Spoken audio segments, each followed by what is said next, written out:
ओम शांति। आइए सभी मिलकर सुनते हैं कहानी नेत्रहीन संत। एक बार एक राजा अपने सहचरों के साथ शिकार खेलने जंगल गया था। वहां शिकार के चक्कर में एक दूसरे से बिछड़ गए और एक दूसरे को खोजते हुए राजा एक नेत्रहीन संत की कुटिया में पहुंचकर अपने बिछड़े हुए साथियों के बारे में पूछा।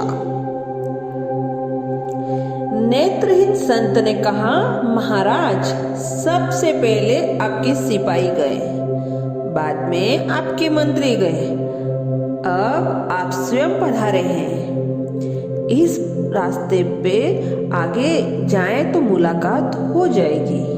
संत के बताए हुए रास्ते में राजा ने घोड़ा दौड़ाया और जल्दी ही अपने सहयोगी से जा मिला। नेत्रहीन संत के कथा अनुसार ही एक दूसरे से आगे पीछे पहुंचे थे।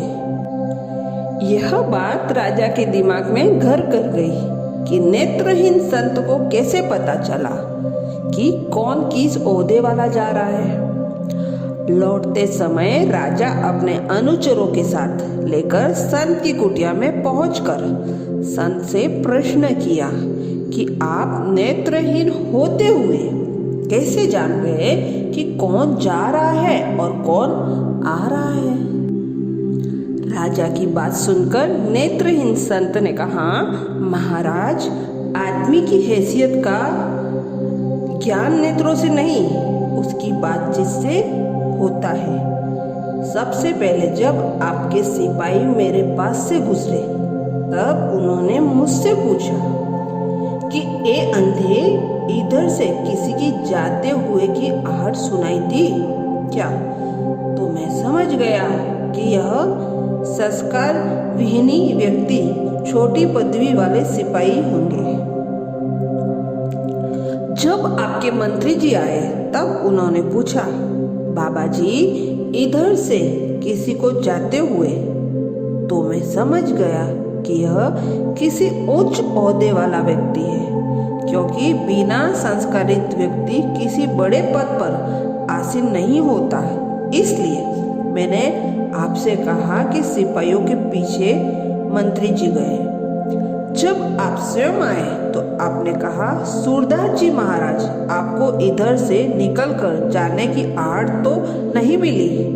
तो मैं समझ गया कि आप राजा ही हो सकते हो, क्योंकि आपकी वाणी में आदर सूचक शब्दों का समावेश था, और दूसरे का आदर वही कर सकता है जिसे दूसरों से आदर प्राप्त होता है, क्योंकि जिसे कभी कोई चीज नहीं मिलती तो वह उस वस्तु के गुणों को कैसे जान सकता है। दूसरी बात, यह संसार एक वृक्ष स्वरूप है। जैसे वृक्ष में डालियां होती तो बहुत होती है, पर जिस डाली में ज्यादा फल लगते हैं वही झुकती है। इसी अनुभव के आधार में नेत्रहीन होते हुए भी सिपाहियों, मंत्री और आपके पद का पता बताया। अगर गलती हुई हो तो महाराज क्षमा करें। राजा संत के अनुभवों से प्रसन्न होकर संत की जीवन वृत्ति का प्रलब्ध राजकोष से करने का मंत्री को आदेश कर वापस राजमहल आया। शिक्षा, आजकल हमारा मध्य वर्ग परिवार संस्कार विहीन होता जा रहा है। थोड़ा सा पद, पैसा व प्रतिष्ठा पाते ही दूसरे की उपेक्षा करता है, जो उचित नहीं है। मधुर भाषा बोलने में किसी प्रकार का आर्थिक नुकसान नहीं होता है, अतः मीठा बोलने में कंजूसी नहीं करनी चाहिए। अच्छा, ओम शांति।